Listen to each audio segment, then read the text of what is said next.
What the aids to navigation systems do for you in the system, not only in Canada but around the world, is to give you direction as to where you should go I would and use the why. example, if you're going up to Desolation Sound and there's a buoy right in the middle of the water, dead in the center of the channel, you have some decisions to make.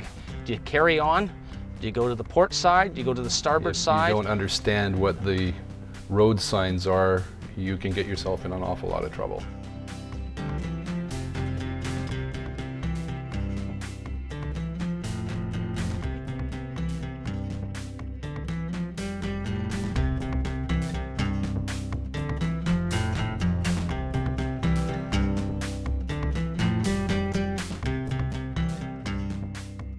Hi, my name is Chris Renyers. I'm the commander of the Port Moody Power and Sail Squadron. Whether it's your first time on the water or you're an experienced boater, knowing the aids to navigation is important for safe and enjoyable boating. Through the course of this video, you'll hear from experienced boaters who will show you the basic aids to navigation you need to know. Once you've seen this video, we hope you'll take what you learn with you for a safe boating experience.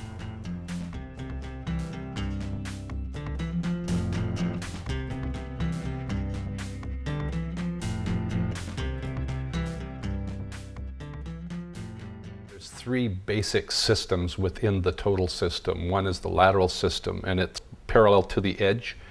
So all of the aids to navigation are set up to follow along a shoreline. That's one. The second one is the cardinal buoy system, which is based on the cardinal points of the compass. And those aids tell you where safe water is. So if you see the buoy and can recognize it, it tells you where to go to stay in safe water. The last part, the third part, is the special buoyage system, and that covers all the other things that aren't really used in navigation. More information, like you can anchor here, you can't anchor there, this is a swimming area, this is a wreck. It covers all of the stuff that's not normally used for navigation.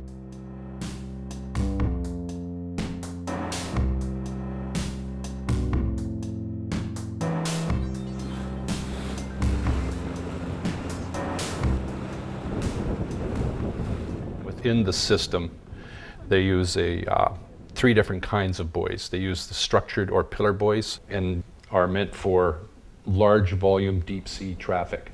So they're larger, they stand up taller, they can be seen in rougher water. So you put those out where things are more stressed. The second level down is conical, and you'll usually find them in places where the water's not as bumpy and they're more easily seen. Spar buoys are the third level down of physical structure, and they're usually stick out of the water probably no more than 2 to 3 feet, and they're used for entrances into little bays and things like that. So they're the lowest level, and you're usually going to find those in very calm water.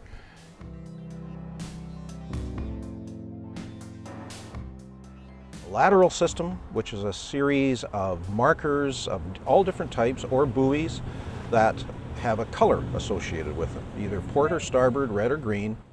Your green ones are your port buoys, your red ones are your starboard buoys. What that means is if you see a red one and you're coming upstream, you keep the red one to your starboard side. So the sailors have a saying for that, it's red right returning. What they're saying is keep your red buoys to your right side when returning or going upstream. Sometimes it's difficult to determine whether you're returning or not. So one of the rules in it is that returning is always with the flood tide. And that you do have to understand, and then you have to go to the chart to see where is the flood tide in this particular location. The flood tide is the little arrows that you'll see on a chart, and it'll be where the flood tide is. So up in a headwaters of a bay, you'll see that the water floods, that's the upstream position. The upstream position basically means going up in the headwaters of a river, it means going in the headwaters of a bay, or it can also mean on the west coast traveling in the northerly direction. In the Arctic, it's from west to east, and on the east coast, it's from north to south.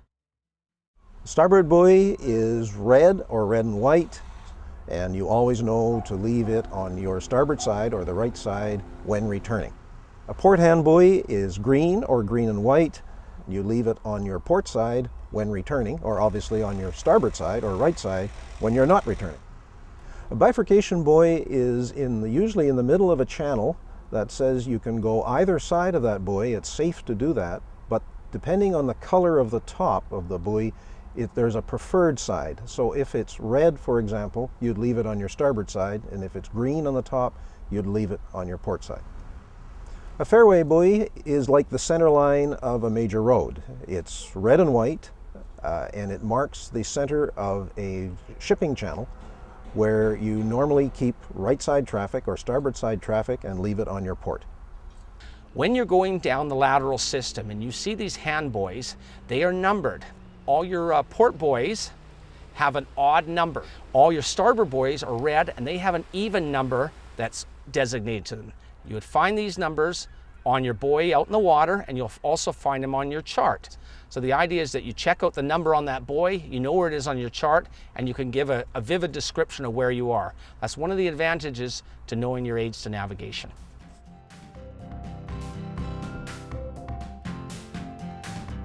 In all three systems, there is also the stuff they build on land, like beacons. And the difference between a buoy and a beacon is a buoy is floating, and a beacon is something that's actually hooked to land. And day beacons, because they are on land, are hooked to land. And then they impart the same kinds of information that the buoys do, but they do it from the shore. Two really general categories of aids to navigation. One are man-made, and the other are natural. Natural, you can use the alignment of two headlands or 2 points of land to establish a line of position on the water. You can use many things out there in the real world that aren't man-made to navigate by.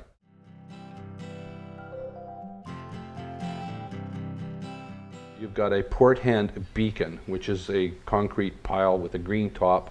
In behind that, you'll see there's a little temple. If you look on the chart, you could form a range with those two. As soon as they were in line, you could project a line out on your chart and know you were somewhere on that line. So you can use ranges to navigate by, just by projecting an alignment of two objects out onto the water. This is the range light in Port Moody. So if you're coming in and the forward light is off to the left, you would steer towards that one, and that will bring you onto the range. So if you want to be on the range, the rear light and the front light need to be one directly above the other. If you've gone too far, it will go off to the right, and again you would turn to starboard and bring it back in so that they're one above the other. When they're one above the other, you are on that range line.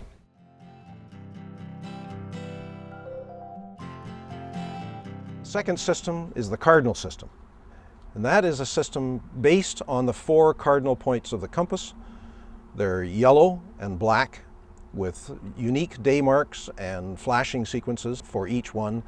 Those are the buoys that stand alone that tell you which side you should stay on for navigable water. If you approach a west cardinal buoy, it tells you that the navigable water is west of that buoy, and you keep west at all times. Okay, this is a west cardinal buoy. It's part of the cardinal system. The 2 black apparent triangles at the top are actually cones. On this particular one, they're pointing into the middle, and that says where the black color is on the buoy. So you have yellow, black, yellow. In this case, it's a west cardinal buoy, and the safe water would be to the west of that buoy. If they were both pointing straight up, it would be black on top, yellow on the bottom, and it would be a north cardinal buoy. If they were both pointing straight down, it would be a south cardinal buoy with the black at the bottom. And if it was an east cardinal buoy, the points would be pointing up and down, black on top, yellow in the middle, and black on the bottom. The third system are special buoys. They're information material. Special buoys are cautionary, anchorage, mooring, informational, hazard, control, keep out, the scientific Otis, one of my favorites, diving, and swimming. A few that you need to know for sure. One is especially diving. You'll see that little red one out there with a white stripe through it. That's the diving one. Now when a swimmer is underwater, you have to make sure that you stay far away. They could put the diving flag in a certain location and be actually diving quite a ways from that particular buoy. So make sure that you stay right away from the diving. Also, swimming is one that's very important to keep away from, and also to know where your anchorage buoys are. This video has been an introduction to aids to navigation. Boating is an incredible experience for everyone to enjoy, and the West Coast offers some of the best boating areas in the world. For more information about boating courses in your area, please contact your local Power and Sail Squadron. Remember, safe boating, and we'll see you out there.